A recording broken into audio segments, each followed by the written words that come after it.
નમસ્કાર દર્શક મિત્રો, હું અશોક મોદી અને doctor Bhaveshbhai Thakkar ultimate weight લોસમાં આપનું સ્વાગત કરીએ છીએ. ભાવેશભાઈ, આપનું સ્વાગત છે.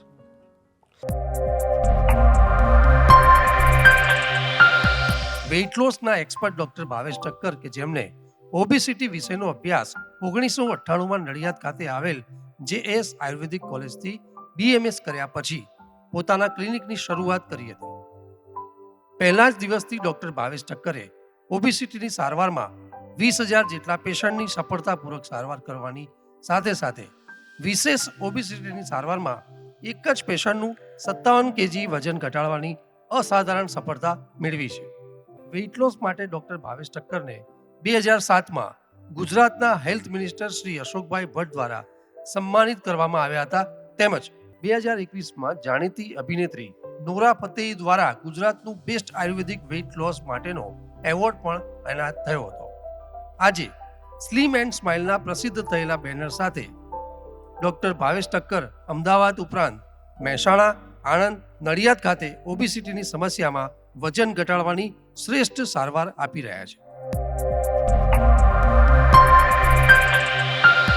ભાવેશભાઈ, 5-6 એપિસોડ થઈ ગયા છે અને જે વેઇટ લોસ અને ફેટ લોસને લઈને જે સમસ્યાઓ સમાધાન હતા અને એના આપણે ખૂબ સારા અગાઉના એપિસોડમાં પ્રશ્નો પણ લીધા હતા અને દર્શક મિત્રોએ ખૂબ એને આવકાર્યા પણ છે અને ઉત્સાહભેર લોકોએ આ વેઇટ લોસની સિરીઝમાં આપણને સારા સવાલો પણ કર્યા છે.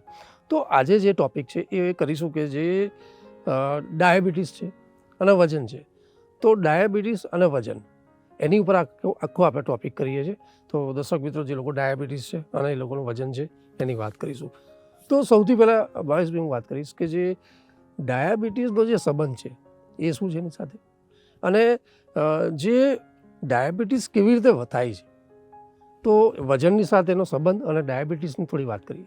તો ડાયાબિટીસ અને વધારે પડતું વજન એ બંને એક જ કારણથી થાય છે, ઇન્સ્યુલિન રેઝિસ્ટન્સથી. તો જેટલા લોકો જાડા છે, મતલબ જે લોકોનું વજન વધારે છે, એ લોકોને ડાયાબિટીસ થવાની શક્યતાઓ નોર્મલ વ્યક્તિ કરતાં 3 ગણી વધારે છે. અમેરિકામાં જેટલા લોકો ડાયાબિટીસ છે એમાંથી 70થી 80% લોકો ઓવરવેઇટ છે. મતલબ જે લોકો ઓવરવેઇટ હોય એમને ડાયાબિટીસ થવાની શક્યતાઓ ઘણી વધી જતી હોય છે. તો ડાયાબિટીસ અને ઓવરવેઇટ બંને ઇન્સ્યુલિન રેઝિસ્ટન્સના કારણે થાય છે. તો ઇન્સ્યુલિન રેઝિસ્ટન્સ કેવી રીતે થાય છે એ આપણે સમજીએ. તો આપણે જ્યારે પણ કોઈ ખોરાક લઈએ છીએ તો ખોરાક જ્યારે એનું પાચન થાય છે ત્યારે બ્લડની અંદર ગ્લુકોઝનું લેવલ વધે છે. બ્લડની અંદર જ્યારે ગ્લુકોઝનું લેવલ વધે એટલે એને નોર્મલ કરવા માટે પેનક્રિયાઝમાંથી ઇન્સ્યુલિનનો સ્ત્રાવ થાય. પેનક્રિયાઝમાંથી ઇન્સ્યુલિનનો સ્ત્રાવ થાય એટલે આપણા શરીરના દરેક જે કોષ હોય, જે સેલ હોય, એ ઓપન થાય. એ ઓપન થાય એટલે બ્લડની અંદર જે ગ્લુકોઝ રહેલું છે એ દરેક સેલની અંદર એબ્સોર્બ થાય અને આપણને એનર્જી મળે અને આપણે આપણું રૂટીન કામ કરી શકીએ. આ નોર્મલ પ્રોસેસ છે. હવે એક વખત તમે ખોરાક લીધો, એનાથી ગ્લુકોઝ લેવલ વધ્યું, એનાથી ઇન્સ્યુલિનનું સિક્રેશન થયું, દરેક કોષ ઓપન થયા, એની અંદર ગ્લુકોઝ આવી ગયો. હવે થોડી વાર તમે ફરીથી પાછો ખોરાક લો છો તો ફરીથી પાછું બ્લડની અંદર ગ્લુકોઝનું લેવલ વધે છે. બ્લડની અંદર ગ્લુકોઝનું લેવલ વધે એટલે ફરીથી ઇન્સ્યુલિનનો સ્ત્રાવ થાય છે. ઇન્સ્યુલિનનો સ્ત્રાવ થાય એટલે સેલને ઓપન કરવાનો એ પ્રયત્ન કરે. હવે આપણા સેલ તો પેક છે, એની અંદર ગ્લુકોઝ પૂરેપૂરો છે, એનો હજુ યુઝ નથી થયો એટલે સેલ પ્રોપર ઓપન નહીં થાય. અને આવું જ્યારે વારંવાર થવા માંડે એટલે ઇન્સ્યુલિનનો રેઝિસ્ટન્સ આવી જાય. રેઝિસ્ટન્સ એટલે પહેલાં 2 પોઈન્ટથી જે સેલ ઓપન થતા હતા એ હવે 4 પોઈન્ટ, 5 પોઈન્ટ, 6 પોઈન્ટ ઇન્સ્યુલિન આવે ત્યારે ઓપન થાય છે. એટલે જ્યારે આપણો ખોરાકનું પ્રોપર પાચન ના થયું હોય, આપણે જે એનર્જી લીધી હોય ખોરાકમાં એની પૂરેપૂરો ઉપયોગ ના થયો હોય અને આપણે વારંવાર ખોરાક લે કરીએ તો એના કારણે ભવિષ્યમાં 5 વર્ષે, 10 વર્ષે ઇન્સ્યુલિન રેઝિસ્ટન્સ થઈ શકે. અને ઇન્સ્યુલિન રેઝિસ્ટન્સ થાય એટલે જ ભવિષ્યમાં ડાયાબિટીસ આવી શકે અને એના કારણે જ તમારું વજન વધતું હોય છે. ઇન્સ્યુલિન એક ફેટ સ્ટોરિંગ હોર્મોન છે. જ્યારે બ્લડની અંદર ઇન્સ્યુલિનનું પ્રમાણ વધારે હોય ત્યારે તમે કોઈ પણ હિસાબે વેઇટ લોસ ના કરી શકો. તમારું જે વધારાનો ગ્લુકોઝ છે એ બધો જ ફેટમાં કન્વર્ટ થઈ જાય. આમ ડાયાબિટીસ અને ઓવરવેઇટ બંને માટે ઇન્સ્યુલિન રેઝિસ્ટન્સ જવાબદાર છે. ભાવેશભાઈ, તમે ખૂબ સુંદર વાત કરી કે જે ઇન્સ્યુલિન રેઝિસ્ટન્સ જે થાય છે એ કેવી રીતે થાય છે એની તમે વાત કરી. પણ વ્યક્તિને જ્યારે એ કેવી રીતે ઇઝીલી કેવી રીતે જાણી શકે, અથવા તો એના હું એમ કહીશ કે લક્ષણો એના શું થાય છે? હા, તો ઇન્સ્યુલિન રેઝિસ્ટન્સ થાય ત્યારે આપણા બોડીમાં કેટલાક ચેન્જીસ આવતા હોય છે, આપણા બોડીમાં કેટલાક લક્ષણો પણ દેખાતા હોય છે. તો જ્યારે તમારામાં ઇન્સ્યુલિન રેઝિસ્ટન્સ થાય ત્યારે તમને તરસ વધારે લાગે છે, તમારે યુરિન પાસ આઉટ કરવા માટે વારંવાર જવું પડે છે, તમને કારણ વગરની ભૂખ વધારે લાગે છે. તો આવા લોકોને યુરિન પાસ કરવા વધારે જવું પડતું હોય છે. આવા લોકોને સખત ભૂખ લાગે છે. આવા લોકોમાં જ્યારે જમવાનો ટાઈમ થયો હોય અને જમવાનું થોડુંક પણ લેટ થાય તો તરત જ એ લોકોને ચક્કર આવવા માંડે, માથું દુખે, ઇરિટેશન થવા માંડે. જ્યારે ઇન્સ્યુલિન રેઝિસ્ટન્સ થાય ત્યારે તમને સ્વીટ ખાવાની ઈચ્છા પણ ખૂબ થઈ જતી હોય છે, જમ્યા પછી તમારે કંઈક સ્વીટ જોઈએ છે. આવા લોકોને પર્ટિક્યુલર પગની પિંડીઓમાં દુખાવો વધારે પડતો થતો હોય છે રાત્રે સૂઈ જાય ત્યારે. જે લોકોમાં ઇન્સ્યુલિન રેઝિસ્ટન્સ હોય છે એમાં ગળાના પાછળના ભાગમાં અને બગલમાં કાળા કલરના ડાઘા પડી જાય છે. આ તમે ઇઝીલી જાણી શકો છો. આમ જ્યારે આપણા બોડીમાં ઇન્સ્યુલિન રેઝિસ્ટન્સ થાય ત્યારે કેટલાક લક્ષણો પણ ક્રિએટ થતા હોય છે. આ સિવાય તમે ઘરે બેઠા પણ ઇન્સ્યુલિન રેઝિસ્ટન્સ તમારામાં છે કે નહીં એ તમે ઇઝીલી જાણી શકો છો. આપણે ગયા એપિસોડમાં વાત કરીએ પ્રમાણે તમારે તમારામાં ઇન્સ્યુલિન રેઝિસ્ટન્સ છે કે નહીં ઇઝીલી જાણવું હોય તો તમારા પેટનું માપ, જે ડૂટીનો ભાગ છે એ તમે ઇંચમાં લો. એની સાથે સાથે તમારી જે ઊંચાઈ છે એને પણ ઇંચમાં લો. હવે તમારું ડૂટીનું માપ જે ઇંચમાં આવ્યું હોય ભાગે તમારી હાઇટ ઇંચમાં લેવાની છે. જો આનો જવાબ 0.53 કરતાં ઓછો આવે તો તમારામાં ઇન્સ્યુલિન રેઝિસ્ટન્સ નથી. જો આનો જવાબ 0.53 થી 0.58ની વચ્ચે આવે છે તો તમારામાં માઇલ્ડ ઇન્સ્યુલિન રેઝિસ્ટન્સ છે એમ જાણી શકાય. અને આનો જવાબ 0.58 કરતાં વધારે આવે તો તમારામાં સિવિયર ઇન્સ્યુલિન રેઝિસ્ટન્સ છે એમ તમે ઘરે બેસીને ઇઝીલી જાણી શકો છો. આ સિવાય ઇન્સ્યુલિન રેઝિસ્ટન્સ તમે બ્લડ રિપોર્ટ દ્વારા પણ જાણી શકો છો. તો આની અંદર 3 અલગ અલગ ટેકનિક છે. પહેલી છે જેને હોમો IR કહેવામાં આવે છે, HOMO-IR. તો આની અંદર તમારે ભૂખ્યા પેટે તમારું ગ્લુકોઝ એટલે કે સુગર લેવલ ચેક કરવાનું હોય છે. એની સાથે સાથે ભૂખ્યા પેટે તમારો ઇન્સ્યુલિન ચેક કરવાનો હોય છે. આ બંનેનો જે જવાબ આવે એને 405 વડે ભાગવાનો હોય છે. એટલે કે ફાસ્ટિંગ સુગર ગુણ્યા ફાસ્ટિંગ ઇન્સ્યુલિન ભાગ્યા 405. અને આનો જવાબ 1 કરતાં ઓછો આવે છે તો તમારામાં ઇન્સ્યુલિન રેઝિસ્ટન્સ નથી, તમારું બોડી ઇન્સ્યુલિન સેન્સિટિવ છે. જો આનો જવાબ 1 થી લઈને 1.5ની વચ્ચે આવે તો તમારામાં માઇલ્ડ ઇન્સ્યુલિન રેઝિસ્ટન્સ છે. 1.5 થી 2.5ની વચ્ચે આવે તો મોડરેટ ઇન્સ્યુલિન રેઝિસ્ટન્સ છે. અને 2.5 કરતાં વધારે આવે તો સિવિયર ઇન્સ્યુલિન રેઝિસ્ટન્સ એમ તમે જાણી શકો. બીજું કે ઇન્સ્યુલિન રેઝિસ્ટન્સ જાણવા માટે આપણે 3 મહિનાની એવરેજ સુગર કરાવતા હોઈએ છીએ, જેને HbA1c કહીએ છીએ. તો HbA1c છે એ તમારો 4 અને 5.6ની વચ્ચે આવે છે જવાબ, તો એ તમારામાં ઇન્સ્યુલિન રેઝિસ્ટન્સ નથી. તમારો HbA1c 3 મહિનાની એવરેજ સુગર 5.6 અને 6ની વચ્ચે આવે છે તો તમારામાં ઇન્સ્યુલિન રેઝિસ્ટન્સ થવાની શરૂઆત થઈ ગઈ છે, મતલબ ફર્સ્ટ સ્ટેજનું ઇન્સ્યુલિન રેઝિસ્ટન્સ એમ જાણી શકાય. અને 6 ઉપર આનો જવાબ આવે તો તમારામાં કન્ફર્મ ઇન્સ્યુલિન રેઝિસ્ટન્સ છે એમ જાણી શકાય. ત્રીજું, આપણે આપણો કોલેસ્ટ્રોલનો રિપોર્ટ રેગ્યુલર કરાવતા હોઈએ છીએ. તો આ કોલેસ્ટ્રોલના રિપોર્ટ ઉપરથી પણ તમે જાણી શકો કે તમારામાં ઇન્સ્યુલિન રેઝિસ્ટન્સ છે કે નહીં. તો જે આપણે કોલેસ્ટ્રોલનો રિપોર્ટ કરાવીએ છીએ તો એમાં 2 વસ્તુ આપણે અલગ પાડવાની હોય છે, એક ટ્રાઇગ્લિસરાઇડ અને બીજું HDL જે સારું કોલેસ્ટ્રોલ છે. તો તમારો જે ટ્રાઇગ્લિસરાઇડનો નંબર હોય એ ભાગે તમારો HDLનો જે નંબર છે એને કરવાનું હોય છે. Triglyceride divide HDL. જો આનો જવાબ 0 થી લઈ અને 1.9 સુધી આવે તો તમારામાં ઇન્સ્યુલિન રેઝિસ્ટન્સ નથી. અને આનો જવાબ 2 અથવા મતલબ 2 થી 3.5 સુધી આવે તો ફર્સ્ટ સ્ટેજનો, અને 3.5 કરતાં વધારે આવે તો તમારે સિવિયર ઇન્સ્યુલિન રેઝિસ્ટન્સ એમ જાણી શકીએ. આમ ઇન્સ્યુલિન રેઝિસ્ટન્સ તમે તમારા સિમ્ટમ્સ ઉપરથી એટલે કે તમારા લક્ષણો ઉપરથી, તમારું હાઇટ અને ડૂટીના મતલબ પેટના માપ ઉપરથી અને બ્લડ રિપોર્ટ ઉપરથી તમે ઇઝીલી જાણી શકો છો. દર્શક મિત્રો, અલ્ટિમેટ વેઇટ લોસમાં આજે આપણે ચર્ચા કરી રહ્યા છીએ ભાવેશભાઈ સાથે ડાયાબિટીસ અને વજન, અને એના લઈને જે આપણા સવાલો છે અને એના આપણે ચર્ચા કરીએ છીએ. છતાં પણ આપના એંગલે કોઈ એવા સવાલ થતા હોય તો જે સ્ક્રીન ઉપર જે નંબર છે એની પર ચોક્કસપણે કાર્યક્રમમાં મોકલી આપશો. ભાવેશભાઈ, જ્યારે ઇન્સ્યુલિન જ્યારે લો હાઈ થાય તો એના લીધે જે શરીરમાં જે સમસ્યાઓ બનતી હોય છે, જે શારીરિક રોગોની વાત કરીએ તો એ કયા કયા રોગો થાય અને એના કારણો કેવી રીતે હોય છે? અત્યારે જોવા જઈએ તો જે છેલ્લા 20-25 વર્ષની અંદર આપણી લાઇફસ્ટાઇલ ચેન્જ થઈ છે અને જે લાઇફસ્ટાઇલ ડિસઓર્ડર છે જેને મેટાબોલિક ડિસઓર્ડર કહેવામાં આવે છે એ બધા જ થવાનું કારણ ઇન્સ્યુલિન રેઝિસ્ટન્સ છે. મતલબ તમારું જ્યારે બીપી વધવાનું કારણ પણ ઇન્સ્યુલિન રેઝિસ્ટન્સ છે, ડાયાબિટીસ થવાનું કારણ પણ ઇન્સ્યુલિન રેઝિસ્ટન્સ છે, હાર્ટ એટેક માટે પણ ઇન્સ્યુલિન રેઝિસ્ટન્સ જવાબદાર છે, તમારું કોલેસ્ટ્રોલ વધે છે તો એના માટે પણ ઇન્સ્યુલિન રેઝિસ્ટન્સ જવાબદાર છે, તમારું ફેટી લીવર આવે છે તો એના માટે પણ ઇન્સ્યુલિન રેઝિસ્ટન્સ જવાબદાર છે. મતલબ જે મેટાબોલિક ડિસઓર્ડર છે એ બધા જ ઇન્સ્યુલિન રેઝિસ્ટન્સના કારણે થાય છે. હા ભાવેશભાઈ, જે તમે કયા શારીરિક રોગોની સમસ્યા હતા એની વાત કરી, પણ એના કારણોની પણ વાત કરીએ. જ્યારે ઇન્સ્યુલિનનો ફ્લો કારણ વગરનો વારંવાર આવે છે ત્યારે ઇન્સ્યુલિન રેઝિસ્ટન્સ થાય છે. તો ઇન્સ્યુલિન વારંવાર આવવાનું મેઇન કારણ છે ગ્લુકોઝ. બ્લડની અંદર જ્યારે ગ્લુકોઝનું પ્રમાણ કોઈ પણ કારણોસર વધે ત્યારે ઇન્સ્યુલિનનો ફ્લો વધવાનો છે. મતલબ બ્લડની અંદર ગ્લુકોઝનું લેવલ વધારે એવો ખોરાક જ્યારે વારંવાર લેવામાં આવે ત્યારે ઇન્સ્યુલિન રેઝિસ્ટન્સ થઈ શકે છે. એટલે વધારે પડતા સ્વીટનો ઉપયોગ કરવામાં આવે, વધારે પડતી મીઠાઈઓનો ઉપયોગ કરવામાં આવે, વધારે પડતા કોલ્ડ ડ્રિંક્સનો ઉપયોગ કરવામાં આવે, સિમ્પલ કાર્બોહાઈડ્રેટવાળી વસ્તુઓનો મતલબ ફેટ ફ્રી વસ્તુઓનો વધારે પડતો ઉપયોગ કરવામાં આવે, વારંવાર ખાવામાં આવે, મતલબ ભૂખ નથી અને છતાં પણ તમે દર 2-2 કલાકે કંઈક ને કંઈક ખાઓ છો, વધારે પડતો આલ્કોહોલ લેવામાં આવે, વધારે પડતા ફ્રૂટ જ્યુસ અને ફ્રૂટનો ઉપયોગ કરવામાં આવે. જ્યારે ફ્રૂટ તમે સિઝનલ ક્યારેક ખાઓ છો થોડું એ બરાબર છે, પણ વારંવાર તમે ફ્રૂટ લો અને વારંવાર ફ્રૂટ જ્યુસ લો તો એના કારણે પણ તમારો ઇન્સ્યુલિન રેઝિસ્ટન્સ થઈ શકે છે અને તમારું વજન અને ડાયાબિટીસ વધી શકે છે. બીજું કે હાઈ ગ્લાયસેમિક ઇન્ડેક્સવાળા ખોરાકનો વધારે પડતો ઉપયોગ કરવામાં આવે અને હાઈ ઇન્સ્યુલિન ઇન્ડેક્સવાળા ખોરાકનો વધારે પડતો ઉપયોગ કરવામાં આવે ત્યારે પણ તમારામાં ઇન્સ્યુલિન રેઝિસ્ટન્સ થવાની શક્યતાઓ વધી જતી હોય છે. તમારે હાઈ ગ્લાયસેમિક ઇન્ડેક્સ અને હાઈ ઇન્સ્યુલિન ઇન્ડેક્સ ડાયટ કયો છે એ તમે ગૂગલ ઉપર ઇઝીલી સર્ચ કરી શકો છો. ભાવેશભાઈ, તમે જે આ ગ્લાયસેમિક ઇન્ડેક્સની વાત કરી, ઇન્સ્યુલિન ઇન્ડેક્સની વાત કરી, તો હજી મને લાગે છે કે થોડુંક દર્શક મિત્રોને વધારે સમજાય તો એટલે આનો મતલબ શું છે?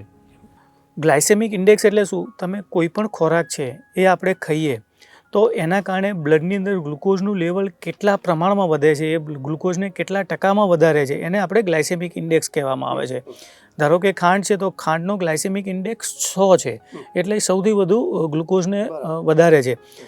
જે 50 ગ્લાયસેમિક ઇન્ડેક્સ કરતાં વધારે જેનો ગ્લાયસેમિક ઇન્ડેક્સ છે એવો ખોરાક જ્યારે વધારે પડતો લેવામાં આવે ત્યારે તમારું વજન અને ડાયાબિટીસ બંને વધી શકે છે. એ જ રીતે કયા ખોરાકથી તમારો ઇન્સ્યુલિન ઇન્ડેક્સ વધે છે એ પણ આપણે આની ઉપરથી જાણી શકીએ છીએ. તો આ બંને વસ્તુ તમે ગૂગલ ઉપર ઇઝીલી સર્ચ કરી શકો છો કે કયા ખોરાકનો ગ્લાયસેમિક ઇન્ડેક્સ કેટલો છે અને એનો ઇન્સ્યુલિન ઇન્ડેક્સ કેટલો છે. તો જેનો ઇન્સ્યુલિન અને ગ્લાયસેમિક ઇન્ડેક્સ વધારે હોય એવો ખોરાક બને ત્યાં સુધી આપણે એવોઇડ કરવો જોઈએ. આજકાલની જે લાઈફસ્ટાઈલ છે ભાવેશભાઈ, કે જે લોકો સ્ટ્રેસથી ફૂલ છે અને જોયું છે કે તણાવમાં લોકો રહેતા હોય છે, લાઈફસ્ટાઈલ બી ફાસ્ટ છે, તો સ્ટ્રેસ નેચરલી બાબત છે, સ્વાભાવિક છે. તો સ્ટ્રેસના લીધે રેઝિસ્ટન્સ જે થતું હોય છે એ કેવી રીતે થતું હોય છે? હા, એ તમારો સરસ સવાલ છે. તો ખોરાકની સાથે સાથે સ્ટ્રેસથી પણ ઇન્સ્યુલિન રેઝિસ્ટન્સ થઈ શકે છે. તો સ્ટ્રેસથી ઇન્સ્યુલિન રેઝિસ્ટન્સ કેવી રીતે થાય એ આપણે સમજીએ. તો જ્યારે કોઈ પણ વ્યક્તિને વધારે પડતો સ્ટ્રેસ હોય ત્યારે એના બ્લડની અંદર કોર્ટિસોલ હોર્મોનનું પ્રમાણ વધતું હોય છે અને બ્લડની અંદર જ્યારે કોર્ટિસોલ હોર્મોન્સનું પ્રમાણ વધે ત્યારે તે તમારા મસલ્સમાંથી બ્લડની અંદર ગ્લુકોઝનું લેવલ વધારે છે. એટલે જે ખોરાકથી આપણું ગ્લુકોઝનું લેવલ વધે એ જ રીતે સ્ટ્રેસથી પણ આપણું ગ્લુકોઝનું લેવલ વધે છે અને વારંવાર સ્ટ્રેસ લેવામાં આવે તો વારંવાર બ્લડની અંદર ગ્લુકોઝનું લેવલ વધે તો એના કારણે પણ ઇન્સ્યુલિન રેઝિસ્ટન્સ જે ખોરાકથી થાય છે એ રીતે સ્ટ્રેસથી પણ થઈ શકે છે. બિલકુલ. ભાવેશભાઈ, અત્યાર સુધી ચર્ચામાં આપણે વાત કરી કે ડાયાબિટીસ અને જે વજન એની વાત કરી કે એ કેવી રીતે થાય છે. તો હવે આપણે થોડા સોલ્યુશનની બી વાત કરીશું. તો જે ડાયાબિટીસમાં આપણે જોઈએ છીએ કે એલોપેથિક દવાનો લોકો વધારે ઉપયોગ કરે છે અને વધારે લેવી પડે છે.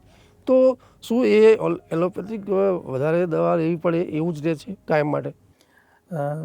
છેલ્લા 30-40 વર્ષથી આ રોગ ઘણો બધો વધી ગયો છે. જ્યારે પણ ડાયાબિટીસ થાય એટલે તરત જ લોકો એલોપેથી ઉપર જતા રહેતા હોય છે અને કોઈ પણ વ્યક્તિને તમે એવો નહીં જોયો કે જેને એક વખતની ડાયાબિટીસની દવા ચાલુ કરી હોય એલોપેથી પછી એને ક્યારેય બંધ કરી હોય. એલોપેથી દવામાં જે એલોપેથી દવાઓથી ડાયાબિટીસ કંટ્રોલ થાય છે, ક્યોર થતો નથી. બરાબર.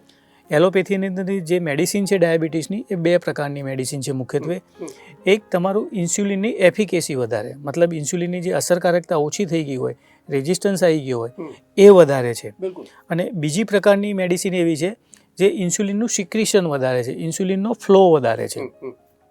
હવે બંને પ્રકારની જે દવાઓ છે એ ફિઝિશિયન તમારી જે હિસ્ટ્રી છે, જે તમારી સિચ્યુએશન છે એની ઉપર નક્કી કરતા હોય છે. તો જે ઇન્સ્યુલિનની અસરકારકતા એની એફિકેસી વધારે છે એ દવાથી બહુ કંઈ સાઈડ ઇફેક્ટ થતી નથી, એ દવા સારી છે. પણ જે ઇન્સ્યુલિનનું સિક્રિશન વધારે છે એવી દવાઓથી કેટલાક પેશન્ટમાં વજન વધારે વધતું હોય છે.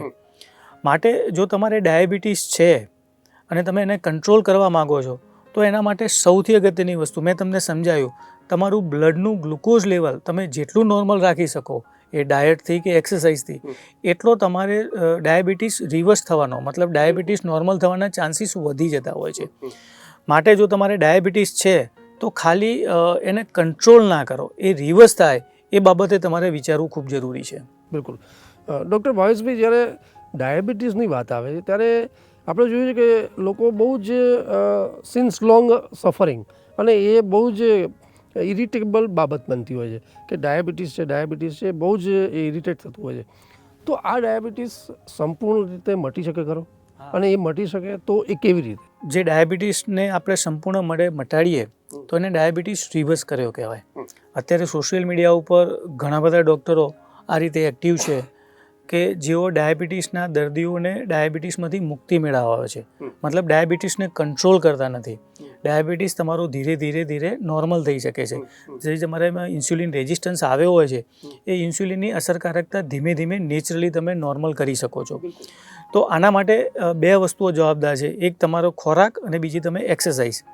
તમે પ્રોપર કોઈ ડૉક્ટરની સલાહ લે કે જેઓ ડાયાબિટીસ રિવર્સ કરે છે એ પ્રમાણેનો તમે ડાયટ ઉપર કંટ્રોલ કરો, એ પ્રમાણેની એક્સરસાઇઝ કરો તો તમારો ડાયાબિટીસ 100% રિવર્સ થઈ શકે છે. ડાયાબિટીસમાં આપણે જોઈએ છે કે જે ગળપણ ખાવાની ઈચ્છા છે એ વધારે થતી હોય છે, તો એને કેવી રીતે ઓછું કરી શકાય અને ડાયાબિટીસ એમાં આપણે કંટ્રોલ કઈ રીતે કરી શકીએ? તો જે લોકોને ડાયાબિટીસ છે અથવા ઇન્સ્યુલિન રેઝિસ્ટન્સ છે એ લોકોને સ્વીટ ખાવાની ખૂબ ઈચ્છા થતી હોય છે. હવે જ્યારે તમને સ્વીટ ખાવાની ખૂબ ઈચ્છા થઈ હોય એ વખતે તમે કોઈ પણ સ્વીટ લો છો તો તમારો ઇન્સ્યુલિન રેઝિસ્ટન્સ વધશે, તમારો ડાયાબિટીસ વધારે ડિસ્ટર્બ થશે, તમારું વજન વધી શકે છે. તમે રૂટીનમાં સ્વીટ ખાઓ અને તમને સ્વીટ ક્રેવિંગ્સ આવે છે ને સ્વીટ ખાઓ, એ બંને વસ્તુ અલગ છે. જ્યારે તમને ક્રેવિંગ્સ હોય ત્યારે ક્યારેય સ્વીટ ના લેવું જોઈએ. જ્યારે તમને ક્રેવિંગ્સ છે ત્યારે તમે થોડું પાણી લઈ અને ધીમે ધીમે એને પીવો, અથવા બદામ, અખરોટ, પિસ્તા અથવા શેકેલા ચણા એને થોડા કરીને તમે એક પીસ કરીને ધીમે ધીમે ચાવીને જમો. તો આ પ્રમાણે કરશો તો 5 મિનિટમાં તમારા ક્રેવિંગ્સ બંધ થઈ જશે. અને તમને જો રેગ્યુલર ક્રેવિંગ્સ આવતા હોય તો બંને ટાઈમ જમ્યા પહેલાં 1 ચમચી ઈસબગુલ લેવામાં આવે અને ધીમે ધીમે ચાવીને જમવામાં આવે તો જે સ્વીટ ક્રેવિંગ્સ આવતા હોય છે એ એકાદ વીકમાં બંધ થઈ જશે તમારા. ભાવેશભાઈ, જ્યારે ડાયાબિટીસની આપણે વાત કરીએ છીએ ત્યારે સવાલો દર્શક મિત્રોના ઘણા થાય છે, અને આપણે જોયું છે કે આપણે હવે તો સ્ટ્રેસથી પણ ડાયાબિટીસ આવે છે, સ્ટ્રેસથી ઘણી બધી બીમારીઓ થાય છે. તો ડાયાબિટીસના જે પ્રકાર છે એના ડાયાબિટીસ થવાના એ કેટલા છે એની વાત કરીએ તો ડાયાબિટીસના મુખ્યત્વે 2 પ્રકાર છે, ટાઈપ 1 અને ટાઈપ 2. જે ટાઈપ 1 ડાયાબિટીસ છે એની અંદર અગાઉ આપણે સમજાવ્યું એ પ્રમાણે ઇન્સ્યુલિન બનતું જ નથી. પેનક્રિયાઝમાંથી આપણે જે ખોરાક ખાઈએ એમાંથી બ્લડની અંદર ગ્લુકોઝનું લેવલ વધે, એને નોર્મલ કરવા માટે જે ઇન્સ્યુલિન આવવું જોઈએ એ ઇન્સ્યુલિન સિક્રેશન થતું જ નથી. એટલે આવી વ્યક્તિઓમાં તમારે બહારથી ઇન્સ્યુલિન આપવું પડે છે. હવે આ રિવર્સ ના થઈ શકે, આના માટે તમારે પરમેનન્ટ ઇન્સ્યુલિન ઉપર રહેવું જ પડે છે. જે ટાઈપ 2 ડાયાબિટીસ છે એની અંદર તમારા પેનક્રિયાઝમાંથી ઇન્સ્યુલિન આવતું હોય છે પણ એની એફિકેસી ઘટી ગઈ હોય છે, એનો રેઝિસ્ટન્સ આવી ગયો છે, એની અસરકારકતા ઘટી ગઈ હોય છે. માટે ટાઈપ 2 ડાયાબિટીસ જે છે એને તમે કંટ્રોલ કરી શકો છો. ટાઈપ 2 ડાયાબિટીસ ફક્ત ને ફક્ત ઇન્સ્યુલિન રેઝિસ્ટન્સના કારણે જ થાય છે.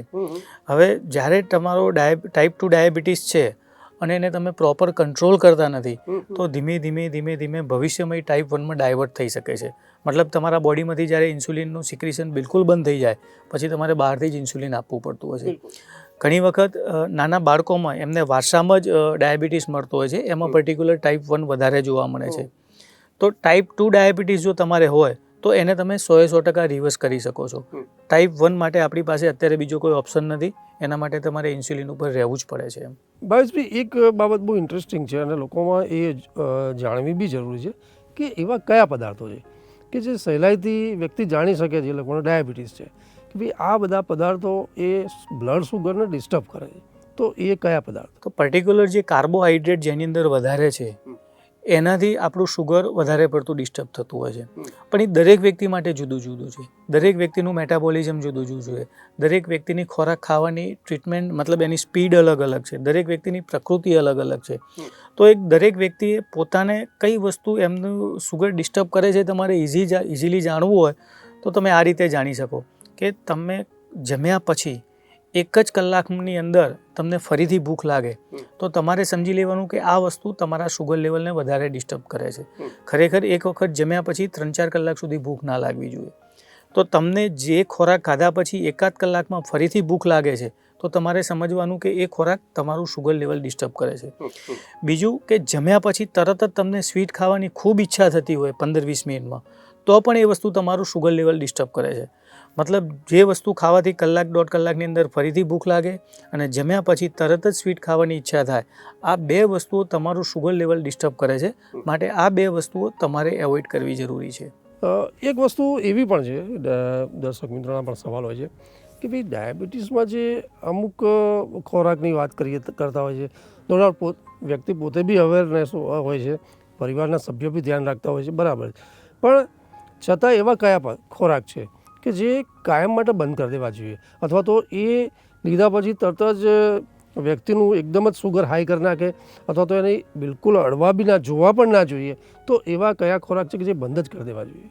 તો જે લોકોને ડાયાબિટીસ છે તેઓ ડાયાબિટીસ કંટ્રોલ કરવાની અથવા એને રિવર્સ કરવાની કોઈ પણ ટ્રીટમેન્ટ કરી રહ્યા હોય તો આટલી વસ્તુ એમને જો પરમેનન્ટ બંધ કરવી જોઈએ તો જ એ ડાયાબિટીસને કંટ્રોલ કરી શકશે અથવા એને રિવર્સ કરી શકશે. તો સૌથી પહેલું સુગરી વસ્તુઓ જે સ્વીટ છે એનો બને ત્યાં સુધી એવોઇડ કરવી જોઈએ. બીજું, આ લોકોએ ફ્રૂટ જ્યુસ બિલકુલ બંધ કરી દેવા જોઈએ. ત્રીજું, આલ્કોહોલ બિલકુલ બંધ કરી દેવો જોઈએ. ચોથું, ફેટ ફ્રી વસ્તુઓનો બિલકુલ ઉપયોગ ના કરવો જોઈએ. આ 4 વસ્તુઓ એમને બિલકુલ એવોઇડ કરવી જોઈએ તો જ એમના સુગરને પ્રોપર કંટ્રોલ કરી શકશે અથવા એને રિવર્સ કરી શકશે. ભાવેશભાઈ, જ્યારે આજે ટોપિક કર્યો છે આપણે કે ડાયાબિટીસ અને વજન, તો જ્યારે કોઈ એક વ્યક્તિ વેઇટ લોસ કરે છે, વજન ઓછું કરે છે, તો એમાં ડાયાબિટીસને કેટલી ઇફેક્ટ અથવા એમાં કેટલો ફાયદો થાય? મતલબ વધારે પડતું વજન અને ડાયાબિટીસ બંનેનું અગાઉ આપણે સમજાય કારણ ઇન્સ્યુલિન રેઝિસ્ટન્સ છે.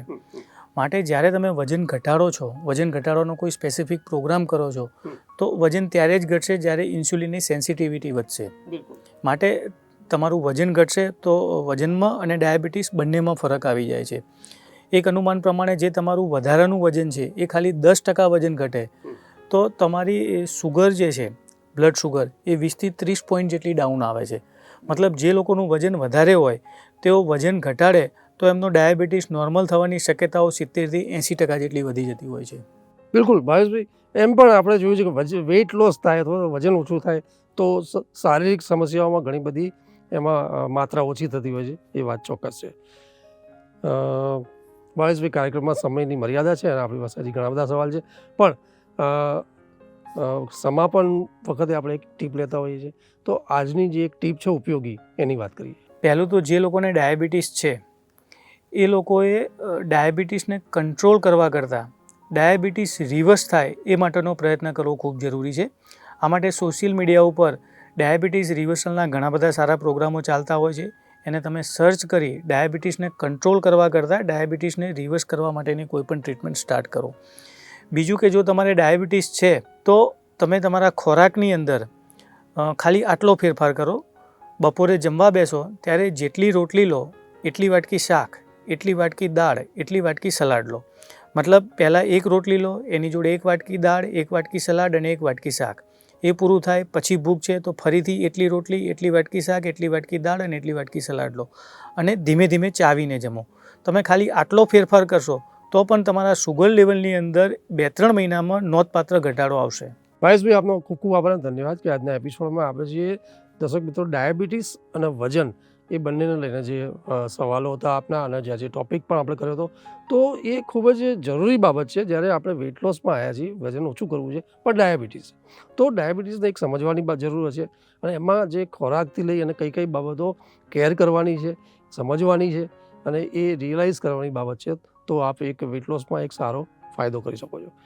ભાવેશભાઈ, આપનો ખૂબ ખૂબ આભાર. અને દર્શક મિત્રો, નેક્સ્ટ એપિસોડમાં આપણા જે સવાલો છે બીજા, એને લઈને ફરી એક સારો એપિસોડ કરીશું આપના ફાયદા માટે. નમસ્કાર, આભાર.